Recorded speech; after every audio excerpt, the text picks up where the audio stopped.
Assalamualaikum warahmatullahi wabarakatuh. Alhamdulillahilladzi hadana lil Islam wal iman. Alhamdulillahilladzi khassa ba'da ibadihi bit ta'ati wa ba'dahum bil asyan. Asyhadu an la ilaha illallah wahdahu la syarika lah. Syahadatan tunalu biha rahmatu wal ghufran. Wa asyhadu anna Muhammadan abduhu wa rasuluh. Anzala alaihi al-Qur'an. Allahumma salli wa sallim ala sayyidina Muhammad. Arsalahu bil huda wal furqan. Wa ala alihi wa ashabihi alladhina tamassaku bi ashrafil adyan. Amma ba'du, yaqulu Allah ta'ala fi kitabihil karim. A'udzu billahi minasy syaithanir rajim. Bismillahirrahmanirrahim. Subhanaka la ilma lana illa ma 'allamtana innaka antal alimul hakim. Wa yaqulu rabbi shrah li sadri wa yassir li amri wahlul 'uqdatam min lisani yafqahu qawli. Amma ba'du, hadratal mukarramin wal mukarramat, seluruh bapak-bapak dan ibu-ibu jamaah salat subuh di Masjid Al-Falah yang semuanya senantiasa dimuliakan Allah, senantiasa diberkahi, diridhai, dimudahkan segala urusannya, diberikan keistiqomahan di dalam ketaatan kepada Allah, dan insyaallah semuanya kelak akan menjadi ahli surga. Amin amin ya rabbal alamin. Wabil khusus kepada para sesepuh, para tokoh di sini, banyak Bapak Haji, pengurus TKM, para ustadz yang tidak saya sebut satu persatu, tidak mengurangi rasa ta'zim, rasa hormat saya kepada orang-orang soleh, orang-orang istiqomah, orang-orang ahli masjid. Kata Rasulullah SAW, "Idza ra'aita ar-rajula ya'tadil masjid fashhadu bi annahu muslim." Kalau kita melihat orang selalu senang ke masjid, merasa membiasakan ke masjid, maka yakinilah ini orang muslim yang baik. Di antara keistimewaan juga orang-orang yang hatinya selalu terpaut kepada masjid itu, Allah kasih penghargaan, balasan berupa naungan yang tidak ada naungan kecuali dari Allah nanti di hari kiamat, yaitu orang yang hatinya selalu terpaut kepada masjid. Rajulun qalbuhu mu'allaqun bil masjid, yaitu seseorang yang hatinya selalu ingat terus ke masjid, belum waktu sholat sudah nunggu, begitu datang waktu sholat dengar adzan sudah segera bergegas. Malam pun tidurnya nggak terlalu nyenyak, bangun dulu untuk qiyamul lail. Masya Allah, ini mudah-mudahan bagian dari rahmat Allah yang Allah berikan kepada hamba-hamba yang Allah cintai. Marilah kita bermohon, insya Allah kita semua termasuk hamba-hamba yang Allah cintai. Amin amin ya rabbal alamin.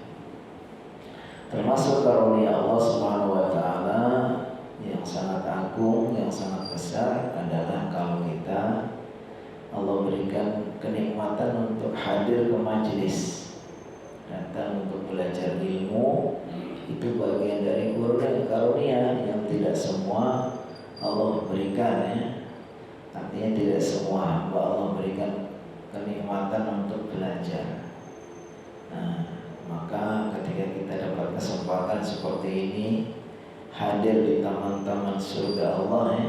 Majelis ilmu itu taman surga di dunia ya. Maka insya Allah kalau sudah biasa hadir menikmati indahnya taman surga di dunia, kita bermohon kelak insya Allah akan Allah berikan kesempatan kita untuk juga masuk ke taman surga di akhirat. Amin ya rabbal alamin. Kita ngajinya sudah sampai ke al-mabhas al-khamis, pembahasan kelima. Yang sebelumnya kalau nggak lupa ya, itu kita sudah mengkaji bagaimana saat Rasulullah itu disusui sama seorang ibu dari perkampungan ya, dari daerah Thaif, namanya Ibu Halimah As-Sa'diyah.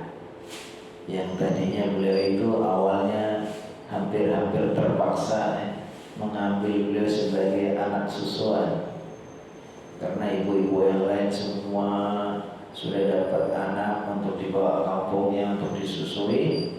Ibu Halimah ini awalnya nggak mau, karena Nabi Muhammad ini anak yatim, nggak ada bapaknya. Sementara mereka itu menawarkan untuk menjadi ibu susuan itu kan untuk nyari upah ya.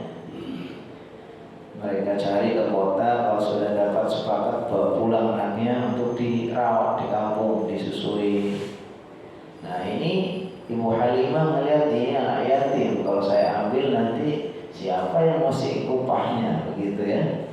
Tapi akhirnya karena yang lain sudah dapat semua, ibu-ibu yang lain yang berangkat bareng ke kota udah pada pulang, udah bawa anak masing-masing. Ini Ibu Halimah ya udah, daripada nggak ada udah. Akhirnya Nabi Muhammad SAW, anak yatim ini pun akhirnya beliau ambil sebagai anak susuannya.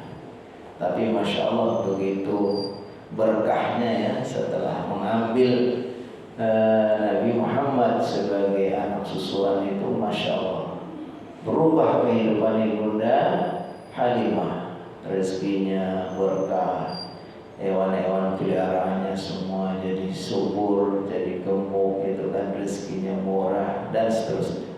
Sampai akhirnya yang seharusnya umumnya orang itu menyusukan anak-anak itu sampai umur 2 tahun, biasanya 2 tahun itu sudah dikembalikan lagi. Pas giliran Nabi Muhammad sudah 2 tahun itu, Ibunda Halimah itu merasa berat banget itu, karena merasa begitu berkahnya setelah mengambil anak Nabi Muhammad sebagai anak susuannya itu, terasa begitu indahnya kehidupan, bahagia, berkah, lancar semua urusan. Sehingga menjelang 2 tahun itu sudah kepikiran, gimana ya supaya ini Muhammad ini jangan diambil dulu sama ibunya.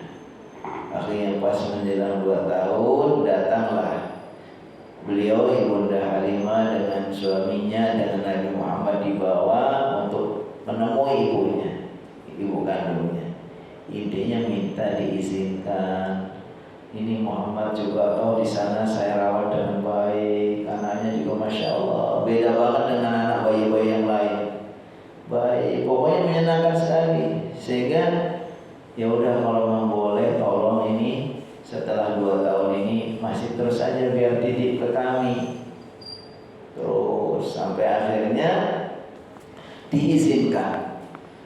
Nah, dalam waktu setelah diizinkan itu disebutkan bahwa ketika dibawa pulang kembali pas umur 4 tahun, ini ada satu peristiwa yang namanya syaqqu sodri.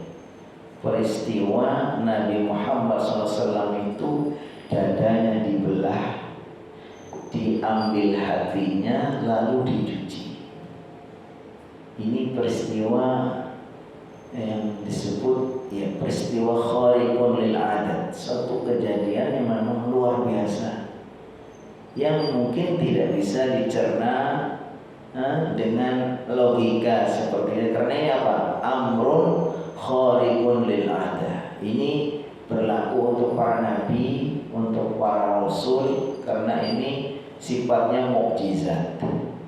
Mukjizat itu apa Pak definisinya? Itu amrun khariqun lil 'adah a'tahu Allahu li nabiyhi aw rasulihi apa tasdiqan bima ursila ilaihi, bahwa mukjizat itu adalah suatu kejadian yang luar biasa. Yang luar biasa itu artinya tidak mengikuti pakem hukum alam. Ini suatu kejadian biasa, seperti Nabi Muhammad Isra Mi'raj dalam satu malam kenapa itu kan sesuatu yang di luar akal manusia. Jadi kalau para ulama mengartikan mukjizat itu adalah amrul khariqun lil 'adah, sesuatu yang keluar dari adat kebiasaan yang umumnya. Apa? A'tahullahu li rasulihi aw li nabiyhi, Allah berikan kepada para rasul, pada para nabi, tasdiqan bima ursila. Ini untuk membenarkan bahwa beliau ini memang orang khusus, karena beliau membawa risalah, akan diangkat sebagai nabi atau rasul. Itu peristiwa dibedahnya dada Rasulullah, kemudian diambil hatinya untuk dicuci. Ini hadisnya dari Anas bin Malik. Ini ada dua versi hadis, nanti kita baca dua-duanya. Anna Rasul sallallahu alaihi wasallam atahu Jibril alaihi salam wa huwa yal'abu ma'al ghilman. Adalah Rasulullah SAW waktu itu dia sedang bermain dengan anak-anak kecil yang lain, termasuk anak kandungnya Ibu Halimah As-Sa'diyah. Fa'akhadahu atahu Jibril, lalu datanglah malaikat Jibril. Ceritanya, fa'akhadahu fashaqqa alaihi qalbuh, kemudian malaikat Jibril itu mengambilnya lalu membaringkannya, kemudian dibelahlah atau dadanya dan diambil hatinya. Fastakhrajal qalba, maka mengeluarkan hati. Fastakhraja minhu 'alaqah, kemudian dari hati itu diambil 'alaqah. 'Alaqah itu bagian dari darah yang mengental. Faqala hadza hadus syaitani minka, lalu kata Jibril, ini adalah bagian setan. Maksudnya ini jatah yang mungkin punya potensi nanti akan digoda setan, atau akan pengaruh, atau akan ada bekas dari setan itu. Summa ghasalahu fi tasdin min dhahabin min ma'i Zamzam, kemudian hatinya itu dicuci di dalam sebuah bejana dari emas dengan air Zamzam. Summa a'adahu ila makani, kemudian dikembalikan kepada tempatnya. Ini berarti apa? Di zaman sekarang adalah praktek apa? Operasi. Pokoknya ini Allah. Jadi bagi Allah Subhanahu wa taala ya begitu mudahnya, dan ini memang dicerna bukan dengan akal, tapi pakai hati, keimanan kita. Bahwa salah satu mukjizat yang Allah berikan ketika Nabi Muhammad SAW kecil itu diantaranya beliau itu dibelah dadanya, diambil hatinya, dicuci, ya kan? Nah setelah dicuci, diambil bagian untuk yang dari setan itu yang mungkin kotor-kotornya, ya, kotor secara maknawi, kemudian dikembalikan kembali. Wajah al-hilmanu yas'auna ila ummi, lalu setelah kejadian itu yang teman-temannya itu berusaha untuk melaporkan kepada ibunya, maksudnya Ibu Halimah, ini ibu susuannya. Faqalu inna Muhammadan qad qutil, wah Nabi Muhammad ada yang membunuh, kan? Fastaqbaluhu wa huwa muntaqilul launi, lalu ibunya pun segera mendatangi, dilihat Nabi Muhammad itu wajahnya itu berubah, maksudnya antara pucat dan setelah, kan? Wa qad kuntu ara atharal mikhyat fi sadri, dan menurut sahabat Anas, sungguh saya melihat bekas jahitan di dadanya. Jadi masya Allah, ini versi hadis yang pertama dari Anas bin Malik, ya. Yang intinya ini adalah menceritakan bagaimana suatu kejadian yang luar biasa yang Allah berikan kepada hambanya yang Allah cintai dari kalangan Nabi dan Rasul, untuk menunjukkan bahwa beliau itu memang yang luar biasa, bukan manusia biasa. Jadi Muhammadun itu, Nabi Muhammad itu adalah manusia, tapi dia khusus karena manusia yang dijadikan, dipilih sebagai nabi. Wa fi riwayati Abi Naim an Ibnu Katsir mazidan tafsili. Nah, dalam hadis yang lain itu sama, cuman hadis ini. Jadi kalau namanya hadis itu apa? Hadis itu sesuatu yang dari Nabi, baik itu berupa perkataan ataupun perbuatan ataupun persetujuan yang sampai kepada kita melalui sahabat yang melihat atau yang dengar kemudian menceritakan. Ini ada hadis versi lain. Karena ini Nabi Muhammad SAW yang bercerita. Kalau tadi yang menceritakan sahabat yang lain menceritakan bagaimana Nabi. Tapi kalau ini Nabi Muhammad SAW yang bercerita kepada sahabat kemudian didengar. Ini yang mendengar menceritakan adalah Abi Naim. Ini sahabatnya. Hadanatni min Bani Sa'din. Waktu itu saya diasuh oleh seorang ibu dari Bani Sa'ad. Maksudnya adalah ibunda Halimah. Fantalaqtu ana wa ibnun laha fi buhmin lana. Suatu ketika saya, kalau dalam cerita ini Nabi Muhammad, saya pergi, saya dan anak dari ibu Halimah itu, ibu susuannya, ada anak kandungnya. Fi buhmin lana, dalam rangka untuk buhmin. Nah, di sini dalam riwayat ini berarti Nabi Muhammad sudah besar. Nah, ini beliau dalam rangka ke ladang untuk ngangon. Walam na'khud ma'ana zadan. Tapi waktu itu kami tidak membawa apa-apa, enggak bawa bekal. Lalu Nabi Muhammad berkata, "Ya akhi, idhab fa'tina bizadin indi umina." Lalu Nabi Muhammad menyuruh saudara sesusuannya itu untuk kembali minta bekal kepada ibunya. Fantalaqa akhi wa makathu 'indal bumi. Lalu tiba waktu itu anak yang susuannya itu, anak saudara susuannya itu pulang ke ibu kandungnya untuk minta bekal. Kemudian Nabi Muhammad diam di situ. Berarti kalau di sini ceritanya Nabi Muhammad sudah besar karena sudah ngangon. Dan menurut hadis memang diceritakan bahwa Nabi Muhammad SAW itu mendapatkan di belah dadanya itu memang ada yang meriwayatkan umur 4 tahun, ada yang mengatakan 6 tahun. Berarti ini mungkin yang udah 6 tahun dan gede. Fa'aqbala ta'irani abyadani ka'annahuma nasrani. Tahu, tiba-tiba datang 2 ekor burung putih. Beliau cerita seperti ini pada malaikat. Faqala ahaduhuma li sahibi ahwa. Maksudnya 2 malaikat ini kemudian berdialog. Lalu ini dia, apakah ini Muhammad, apakah ini Muhammad gitu. Kemudian yang lainnya, malaikat yang lainnya qala na'am. Oh ya, itu dia Muhammad. Jadi seolah 2 malaikat ini diutus sama Allah untuk melakukan satu tindakan operasi itu tadi. Lalu ketika mereka berdua itu melihat Nabi Muhammad, salah satu dari mereka bertanya. Ini menurut cerita Nabi Muhammad SAW dalam hadis.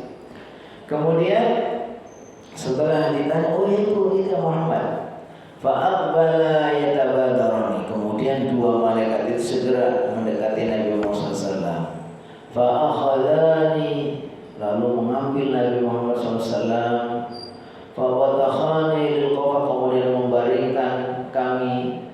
Fasyaqqa watni, kemudian membedah dada kami, membedah perut kami. Sumastakhraja qalbi, kemudian mereka 2 malaikat itu mengeluarkan hati kami. Fasyaqqahu, kemudian menyiramnya atau membasuhnya. Fa akhraja minhu alaqataini saudaini, dari hati itu kemudian diambil dua alaqah, dua darah yang mengental, dua darah yang mengental yang hitam. Jadi Nabi Muhammad menceritakan seperti itu. Faqala ahaduhuma li sahibi, kemudian salah satu malaikat berkata kepada yang lainnya, kepada temannya, itini bima'i saljin, berikan aku air salju, air dingin. Faghasalahu bihi jawfi, kemudian Nabi Muhammad, maka malaikat itu kemudian membasuh rongga perutnya. Summa qala itini bima'i bardin, berikan aku air yang dingin. Faghasala bihi qalbi, kemudian dua malaikat itu membasuh atau mencuci hati. Jadi pertama dicuci dadanya, ya, bekas diambil hatinya itu, kemudian setelah itu dicuci lagi dengan air dingin untuk mencuci hatinya. Tsumma qala itini bisakinah, berikan aku sakinah. Maksudnya itu sifat yang tenang di dalam diri Rasulullah SAW. Fadarha fi qalbi, kemudian ditaburkan atau ditaruh di dalam hati. Jadi hati Nabi Muhammad diberikan sakinah, yaitu ketenangan, ketentraman. Summa qala ahaduhuma li sahibihi, kemudian salah satu dari dua malaikat itu berkata kepada temannya, khuttahu, kemudian jahitlah kembali. Wa khatama ala qalbi bi khatamin nubuwah, setelah itu hati Nabi Muhammad diberi khatam atau stempel yang bisa dicap dari cap kenabian. Masya Allah. Ini peristiwa yang terjadi di zaman itu, ya, di zaman 1400 tahun yang lalu, dan ini sifatnya adalah sifatnya mukjizat, di luar nalar, dalam artian kita tidak bisa melogikakan begitu saja. Tapi ini adalah tadi sesuatu yang luar biasa yang Allah berikan kepada hamba-hambanya khusus. Waqad ashfaqat zairuhu an yakuna hadath lahu haditsus. Lalu Ibu Halimah Sa'diyah ini mengira bahwa ini adalah kejadian yang buruk. Ini ada apa? Jadi itulah yang disebutkan bahwa kemudian Ibunda Halimah itu mengembalikan Nabi Muhammad.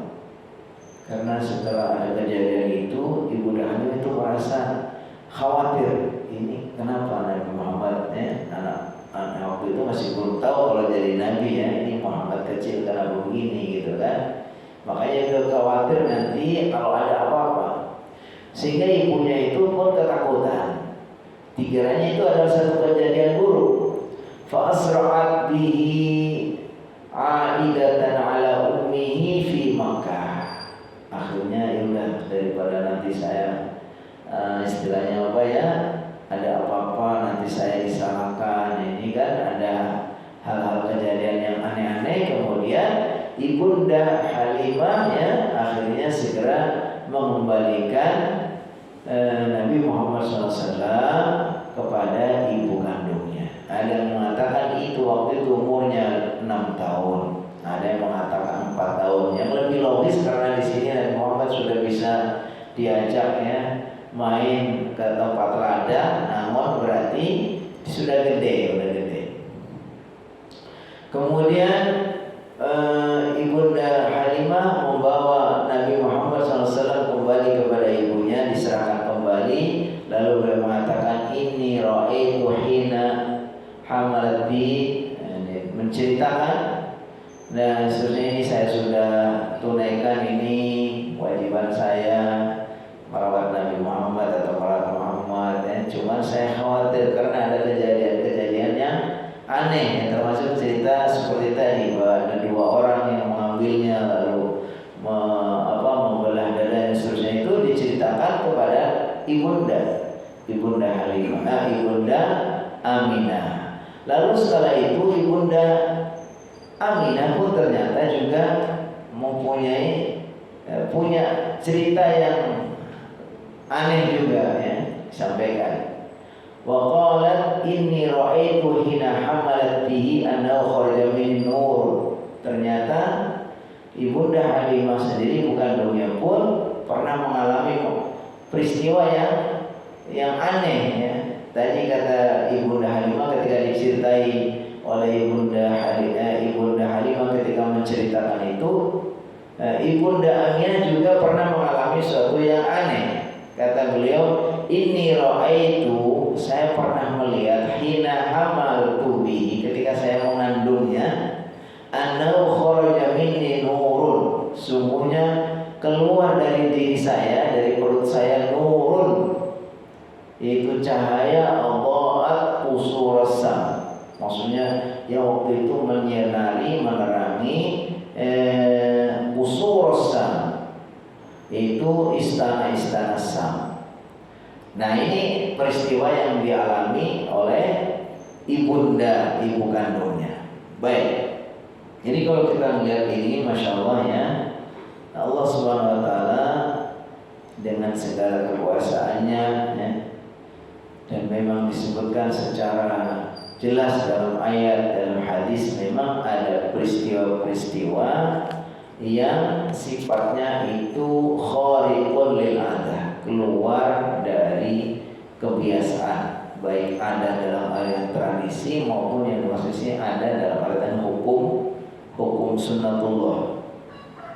Nah, jadi terjadi sesuatu yang luar biasa yang melampaui batas-batas sunnatul kaun, yakni hukum alam ya, wa sunnatullah, dan hukum Allah, yaitu ketika ini yang terjadi adalah kepada Nabi Muhammad SAW sebagai orang yang khusus, dan yang melakukannya adalah Allah Subhanahu Wa Taala, ya tidak ada masalah.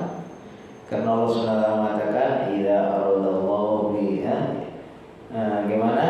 Idza aradallahu syai'an ay yaqula lahu kun fayakun. Baik, sekarang kita coba akan apa sih maksud dari itu. Kita petik pelajaran-pelajaran penting dari peristiwa dibedahnya dada Rasulullah SAW, lalu diambil hatinya, lalu dicuci, diambil bagian-bagian yang buruknya, bagian-bagian setan, lalu kemudian ditaruh di dalamnya ar-rahmah was-sakinah, yaitu ketenangan dan kasih sayang, lalu kemudian ditutup kembali atau dijahit kembali. Fi hadhil hadithah allati jarrat li Rasul, dalam kejadian ini yang terjadi kepada Rasulullah SAW secara nyata dan dilihat oleh sebagian orang-orang yang pada waktu itu ada, isyaratun ilal i'dad wa tahyiyah li Rasul bi amrin ya'rifuhu an-nas. Ini adalah bentuk permulaan. Jadi kenapa sih kejadian ini terjadi kepada Nabi, dan itu waktu itu walaupun sesuatu yang mukjizat yang luar biasa ini, tapi disaksikan oleh sebagian orang, oleh teman-temannya, oleh ibunya. Ini menurut penjelasan di sini bahwa itu adalah sebagai bentuk isyarat bahwa Nabi Muhammad ini memang bukan orang biasa. Dari bayinya sudah kelihatan ada kejadian-kejadian yang luar biasa, dan sebagai persiapan dengan sesuatu yang nanti akan luar biasa yang akan diberikan kepada Nabi Muhammad SAW.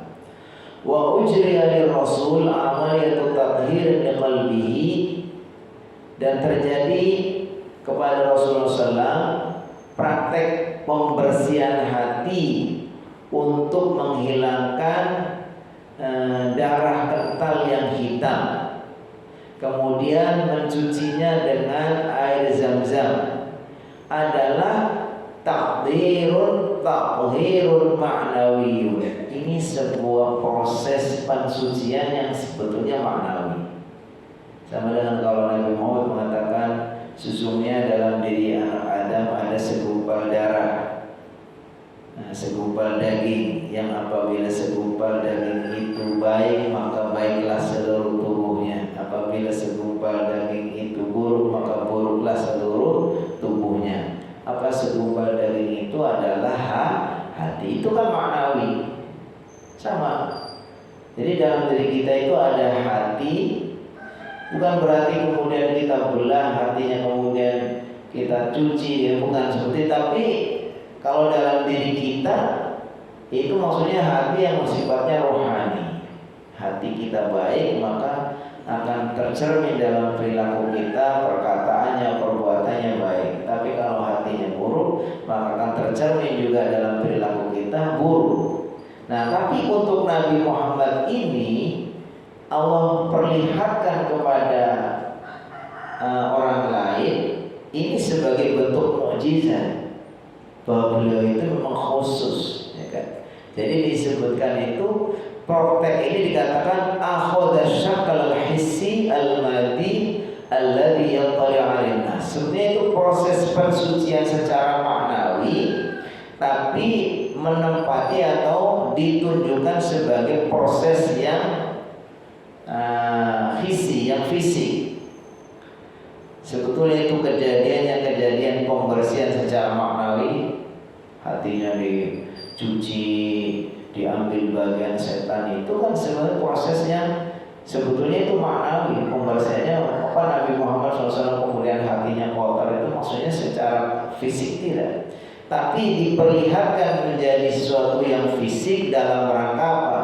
Memperlihatkan kepada manusia. Yang di sini disebutkan proses pensucian secara maknawi tapi diperlihatkan dalam bentuk nyata supaya bisa dilihat oleh manusia. Apa di sini disebutkan likai yuhaqqiqu ittila'an nas wa ma'rifatuhum bitamyiz, supaya orang-orang itu tahu bahwa Muhammad itu memang spesial. Jadi Nabi Muhammad SAW itu memang Allah ciptakan sedemikian rupa, dididik sedemikian rupa, diperlakukan sedemikian rupa karena memang khusus. Kata Nabi Muhammad SAW dalam hadis, ayyuhan nas innama ana rahmatul muhdah. Wahai manusia, saya ini rahmat Allah yang Allah hadiahkan untuk kalian. Nabi Muhammad nanti akan membawa Islam yang kata Allah SWT, wa ma arsalnaka illa rahmatan lil alamin. Tidaklah saya utus engkau wahai Muhammad melainkan sebagai rahmat. Jadi kehadiran Nabi Muhammad itu betul-betul menjadi rahmat, sehingga semua itu dipersiapkan, mulai dari bagaimana dididik mulai kecil oleh Allah SWT. Kata Rasulullah SAW, Ad-dabani Rabbi fa ahsana ta'dibi. Tuhanku telah mendidikku dengan pendidikan yang terbaik. Sehingga Muhammad itu rasa dengkinya sudah hilang, rasa sombongnya sudah hilang, rasa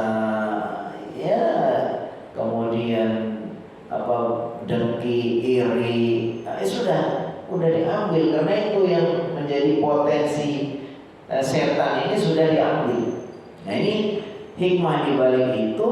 Di sini disebutkan ini sebetulnya proses yang terjadi secara maknawi, tapi diperlihatkan secara nyata supaya apa? Supaya memberitahu kepada manusia bahwa Nabi Muhammad ini memang orang khusus, karena dia akan dipilih sebagai Rasulullah SAW. Baik, itu poin yang pertama. Poin yang kedua, hadil haditha isyaratun ila ismatir Rasul mundu suhrihi faqad uzila minhu hadu syaitan wa huwa la yazalu tiflan mimma ya'ni annahu nasa'a mimma annahu sallallahu alaihi wasallam sayasa'u nas'atan la musibah la syaitan fiha. Kejadian ini juga sebagai isyarat, sebagai petunjuk bahwa Nabi Muhammad itu terpelihara. Nabi Muhammad itu maksum. Jadi beda dengan anak-anak kecil yang lain. Anak-anak kecil yang lain umur segitu bukan bandel dan sebagainya, ya. Makanya kalau dulu ada ustadz di mana itu yang saya ingat itu, Nabi Muhammad katanya seperti anak lain nyuri jambu waktu itu kan ada itu Ustaz itu langsung dikecam habis. Karena beliau membayangkan bahwa Nabi Muhammad itu seperti layaknya anak-anak lain, ada bandelnya, kan memang enggak. Dari kecil itu sudah melakukan sudah diperlakukan secara khusus. Hatinya sudah dibersihkan, dididik sama Allah. Jadi terpelihara dari keburukan-keburukan umumnya orang-orang jahiliyah. Apalagi yang anak-anak maupun yang dewasa itu enggak melakukan. Yang lain pada suka gini kita Nabi Muhammad enggak melakukan hal-hal yang sama yang terjadi pada zaman jahiliyah itu. Makanya di sini disebutkan bahwa Nabi Muhammad itu terpelihara dari kecilnya. Faqad uzila minhu hadus syaitan, sungguh telah dihilangkan darinya jatahnya setan. Maksudnya hati yang menyebabkan nanti orang itu berperilaku buruk karena godaan setan itu sudah nggak ada, dihilangkan. Padahal Nabi Muhammad itu masih kecil, sehingga nggak ada lagi setan itu kemudian punya peluang untuk mempengaruhi hati Nabi Muhammad sehingga mempunyai perangai yang buruk. Fakana mahfuzun hifdzan khassa. Nabi Muhammad itu terpelihara dengan peliharaan yang khusus. Yumayyizu an ghairihi minan nas, yang Allah bedakan dari umumnya orang pada saat itu. Yaqulu Ibnu Hajar rahimahullah berkomentar tentang ini, kata beliau, wa kana hadza fi zamanit tufulah. Padahal waktu itu terjadinya masih anak kecil. Fanasha'a ala akmalil ahwal minal ismah minasyaitan. Maka Nabi Muhammad kecilnya pun tubuh terpelihara dari perbuatan syaitan. Makanya waktu itu ada ustaz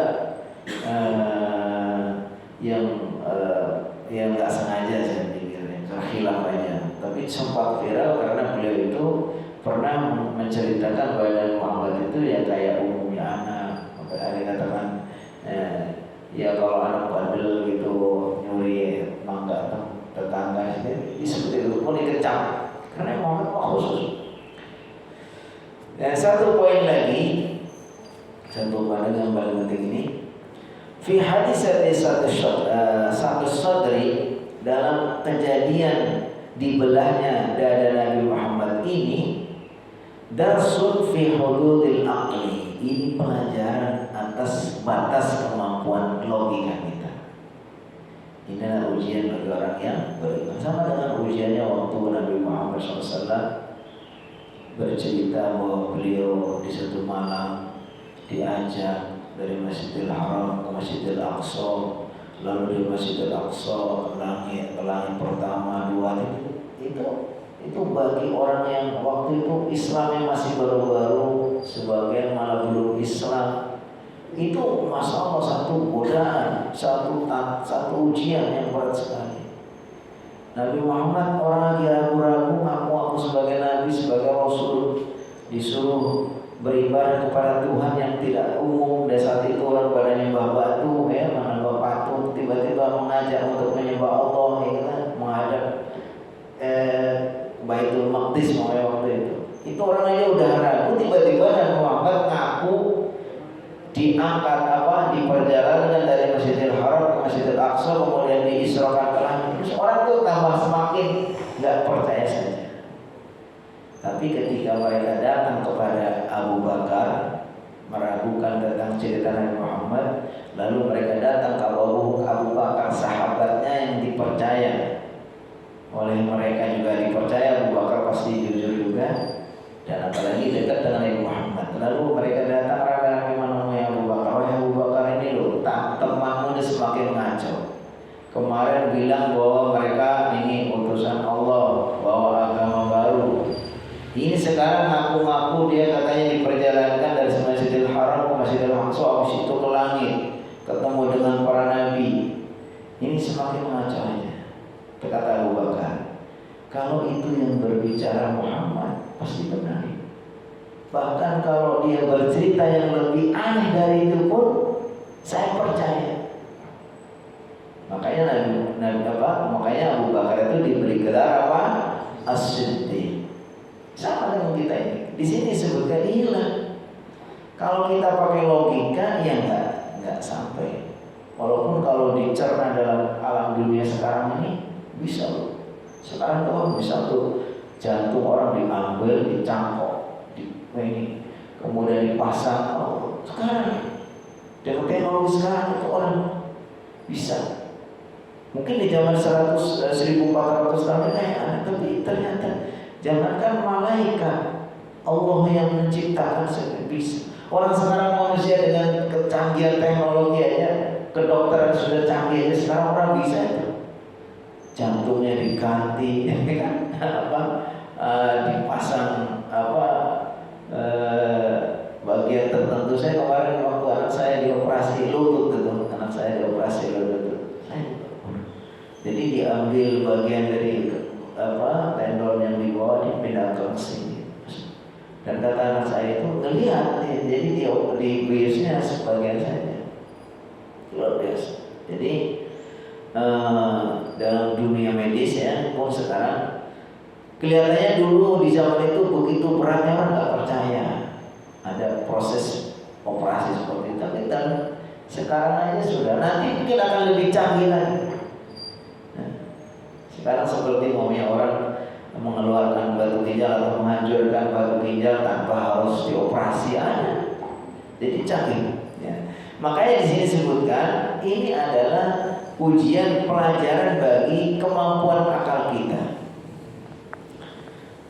Jadi tidak semua ya memang kita harus bisa kemudian bisa kita terima dalam artian secara logik. Ya, itulah kesalahan orang-orang liberal, orang-orang yang mendahulukan akal daripada nakal. Nakal itu adalah dalil nakli, akal itu adalah logika. Jadi beberapa orang itu merasa bahwa kebenaran itu yang paling utama ukurannya akal. Sehingga ketika menurut mereka nggak bisa diterima secara logika, maka ayat maupun hadis kemudian dibantah. Itu nggak benar, nggak masuk akal, nggak masuk. Itu padahal seharusnya di dalam mengamalkan akal ini dibalik. Akal itu posisinya hanya menguatkan. Jadi kalau Allah sudah berfirman, Rasulullah SAW sudah bersabda dan hadisnya sahih, maka akal ini tinggal apa? Tinggal menguatkan. Di mana? Kayak gini. Karena memang itu konsumsi hati. Kalau yang sudah di luar jangkauan akal itu konsumsi hati. Para ulama mengatakan gunakanlah akal itu seperti apa?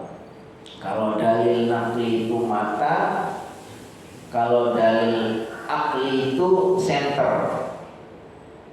Jadi kita mencari kebenaran itu pakai dalil nakli, itu pakai mata kita. Terus untuk menguatkan itu, kita untuk supaya lebih jelas itu kita gunakan lampu gitu. Jadi logika kita ini hanya sebagai untuk lebih jelas saja. Dan umumnya kita dapatkan kebenaran, ya kita temukannya pakai pandangan mata kita. Kemudian supaya lebih jelas, kemudian kita gunakan obor. Begitu kita cara menggunakannya, jangan dibalik. Karena kalau dibalik, kita gunakan lampu, kalau mata kita nggak lihat nggak bisa. Pokoknya kita terang menerang, tapi kita merem, nggak akan bisa. Jadi jangan kebalik. Gunakan dalil nakli, ayat, hadis, kebenaran-kebenaran yang sifatnya itu dari Allah, wahyu, lalu logika kita tinggal menguatkan. Oh, ini begitu seterusnya. Jadi masya Allah, ini pelajaran yang sangat penting yang kita juga harus tahu. Ini bagian dari hikmah yang Allah berikan kepada Nabi Muhammad SAW, karena Muhammad ini akan menjadi seorang Nabi yang membawa rahmat, yang akan membawa Islam, dan Islam itu sendiri adalah rahmatan lil alamin. Kata Allah SWT, laqad ja'akum rasulun min anfusikum, sungguh telah datang kepada kalian seorang rasul dari kalian, memang dari kalangan manusia, azizun alaihi ma anittum, yang mereka itu ya sangat penyayang pada kalian. Harisun 'alaikum bil mu'minin, yang ingin sekali mereka itu sayang pada orang mukmin. Rauf aziz, harisun 'alaikum bil mu'minina raufur rahim, yang sangat penyayang, sangat baik, sangat lembut. Jadi Nabi Muhammad itu memang khusus ya. Jadi kata beliau ya, memang mengatakan ya, beliau manusia, qul innama ana basyarun mithlukum. Dalam satu sisi ya sama seperti kalian, saya juga manusia, karena saya punya ibu, saya punya ayah, saya lapar, kadang makan, kadang minum, saya berkeluarga. Dari sisi kemanusiaan sama. Tapi beda, yuha ilayya, tapi saya ini mendapat wahyu. Termasuk kejadian ini nggak bisa diukur dengan anak-anak lain, bukan manusia biasa.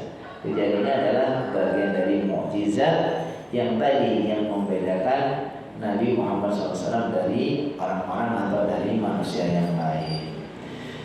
Baik, waktu juga yang membatasi kita, biar ada kesempatan apabila ada yang mau menambahkan atau ada yang mau menyampaikan sesuatu atau ada yang mau sharing, kita persilakan. Kalau ada.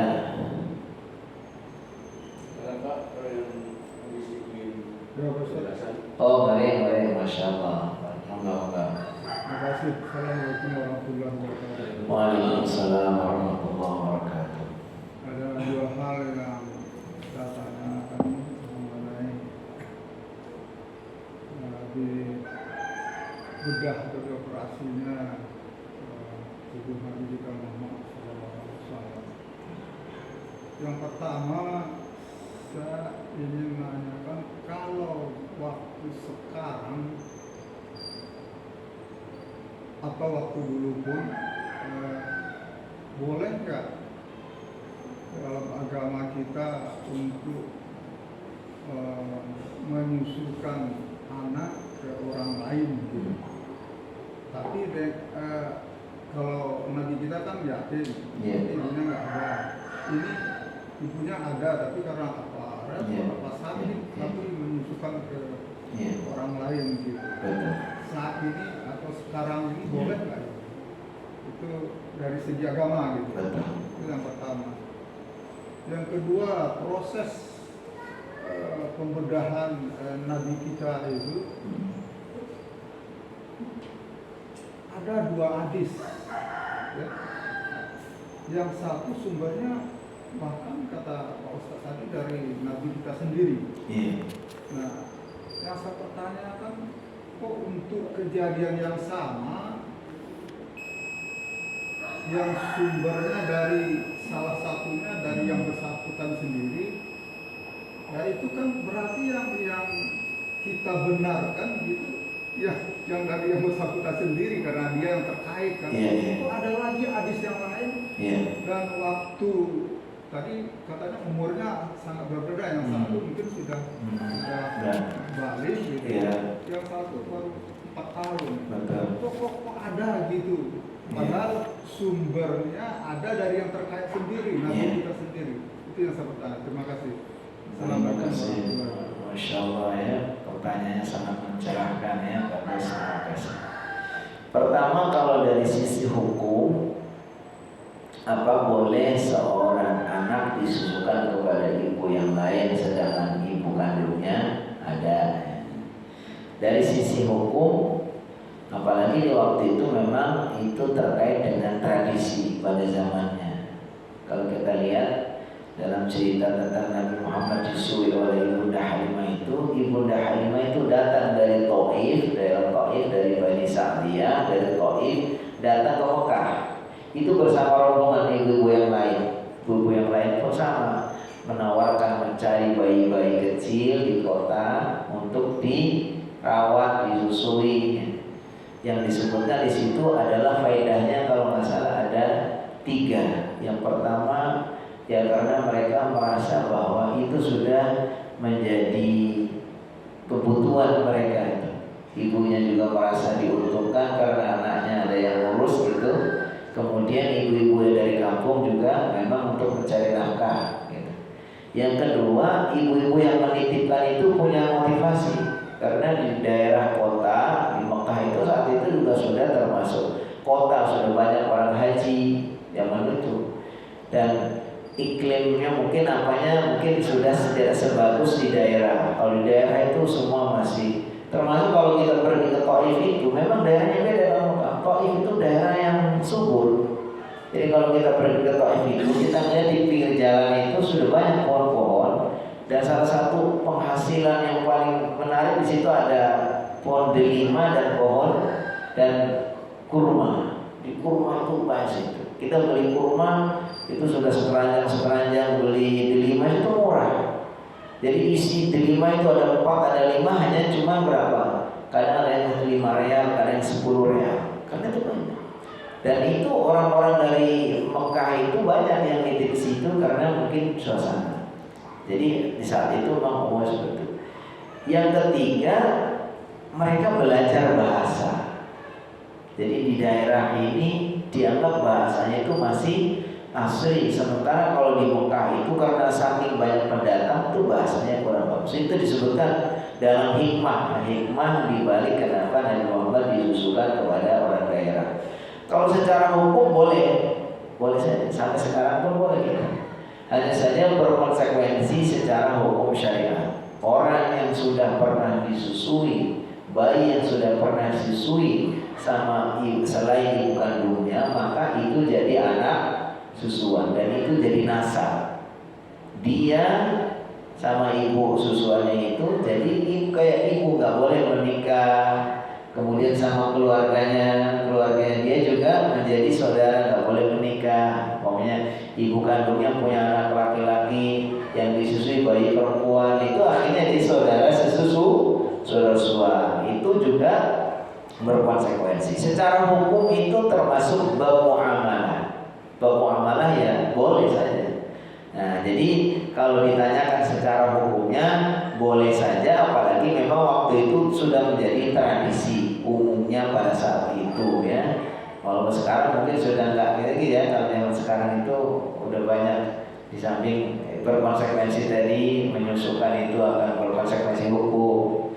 Dan kemudian ada solusi kalau zaman sekarang kan, ada juga sekarang ada bank ASI ya kan, ada berbagai macam dah.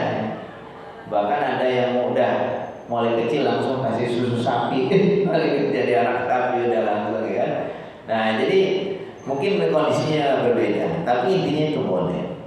Terkait yang kedua, kenapa ada 2 hadis? Tadilah bahwa hadis ini memang tingkat kesohihannya itu ada macam-macam.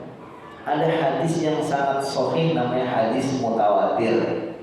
Mutawatir itu hadis yang diriwayatkan oleh para sahabat yang setiap jenjang dari perawinya itu banyak. Dikatakan hadis marwahu adadul kathirun fi kulli tabaqatis sanad. Hadis yang diriwayatkan oleh perawi yang banyak pada setiap sanad. Maunya dari generasi sahabat yang dengar dari Nabi Muhammad, ada yang mengatakan 20 lebih. Jadi kalau Nabi Muhammad menceritakan sesuatu atau kejadian sesuatu diceritakan oleh 20 sahabat lebih, maka itu hadisnya nanti mutawatir. Sahabat-sahabat itu menceritakan kepada murid-muridnya, generasi tabi'in juga banyak. Itu namanya hadisnya mutawatir. Ada yang membatasi 10, ada yang membatasi 20, 10 ke atas atau ada yang membatasi 20 ke atas.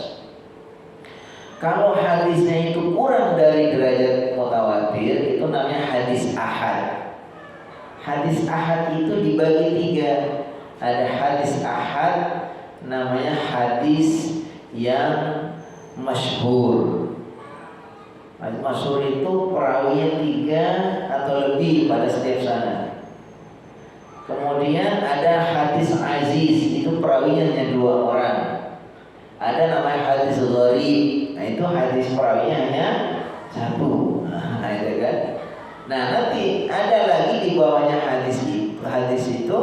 Dari hadis ahad ini ada 3 macam. Ada hadis sahih ya, dari sisi ini kebenarannya. Ada yang sahihnya di bawahnya namanya hadis hasan. Ada hadis dhaif. Hadis dhaif ini tadi karena ada syarat-syarat dalam hadis sahih ataupun hadis hasan yang tidak dipenuhi.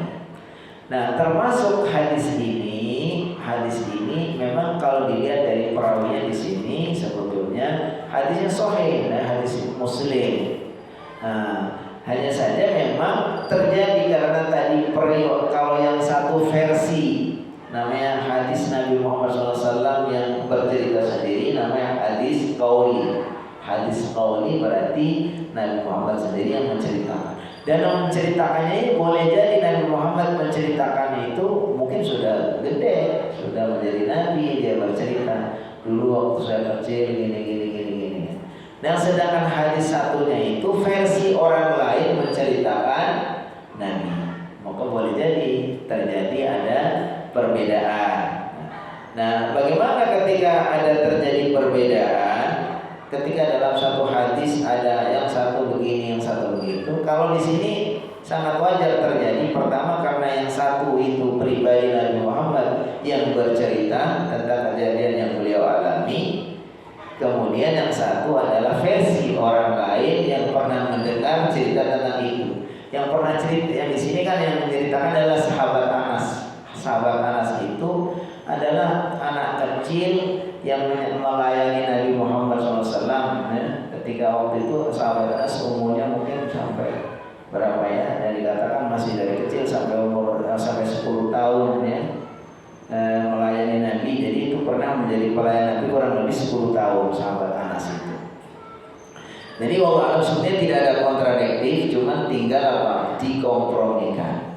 Hadis yang satu yang versi Nabi Muhammad cerita sendiri diperkuat dengan hadis yang lain yang orang lain menceritakan tentang Nabi Muhammad. Mungkin akan ada dicari ada hadis yang lain juga karena dalam satu peristiwa kehidupan Nabi Muhammad itu banyak sahabat yang dengar yang cerita gitu. Wallah, jadi ini kalau dalam ilmu hadis bagusnya itu dikompromikan, tidak dikontradiktifkan. Karena ini sebetulnya antara cerita yang lain, antara satu dengan yang lain itu sebenarnya saling menguatkan. Hanya versinya ada khilaf dari sisi umur. Kalau yang satunya berarti kurang lebih sudah mungkin wajar kalau ada, karena dalam buku-buku sirah juga ada yang mengatakan ketika itu Nabi Muhammad umur 6 tahun. Ada yang menceritakan ketika umur 4 tahun. Tapi sebetulnya 6 tahun, 4 tahun untuk orang-orang khusus kayak Nabi Muhammad SAW itu ya beda dengan kita ya. Makanya mau 6 tahun dia sudah memelihara kambing. Nanti ada cerita bahwa setiap Nabi itu pernah mengamon kambing. Ada hikmahnya nanti. Jadi itu ya barangkali ya Bapak, insya Allah mudah-mudahan ini hanya untuk lebih menguatkan keyakinan kita. Tapi intinya bahwa peristiwa ini adalah amrun khariqun lil adah, sesuatu yang di luar hukum umumnya, baik secara hukum kaum, hukum alam ini maupun hukum sunnatullah. Ini memang benar-benar peristiwa yang khusus yang Allah berikan kepada orang-orang khusus dari Allah Subhanahu wa taala yang berkuasa. Idza arada syai'an ay yaqula lahu kun fayakun. Cukup ya? Udah ada suara tadi jadi diingetin ya. Terima kasih kepada semuanya yang sudah mengikuti. Kita bermohon mudah-mudahan apa yang kita pelajari insyaallah menambah keimanan kita, menambah kemantapan keagamaan kita, insyaallah menjadi ilmu yang bermanfaat. Marilah kita tutup dengan berdoa kepada Allah, mudah-mudahan Allah SWT kabulkan semua amal kita ini. Alhamdulillahirabbil alamin. Allahumma lakal hamdu hatta tarda wa lakal hamdu ba'da wa lakal hamdu hatta tarda wa lakal hamdu idza radita wa lakal hamdu ba'da ridha. Allahumma lakal hamdu hamdan yuwafi ni'amahu wa yukafi'u mazidah. Ya rabbana lakal hamdu kama yanbaghi li jalali wajhika wa 'azimi sultanika. Allahumma shalli wa sallim ala sayyidina Muhammad wa ala alihi wa sahbihi ajma'in. Allahumma ighfir lana dhunubana wa liwalidina wa limashayikhina wa liasatidatina wa liikhwanina alladhina sabaquna bil iman wa li jami'il muslimin wal muslimat al-ahya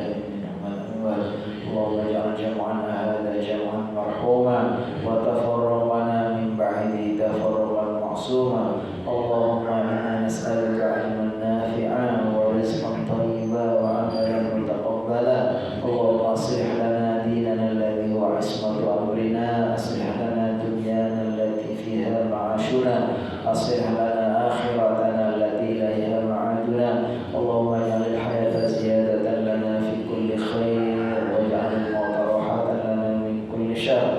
اللهم إنا نسألك الجنة وما قرب إليها من قول وعمل ونعوذ بك من النار وما قرب إليها من قول وعمل.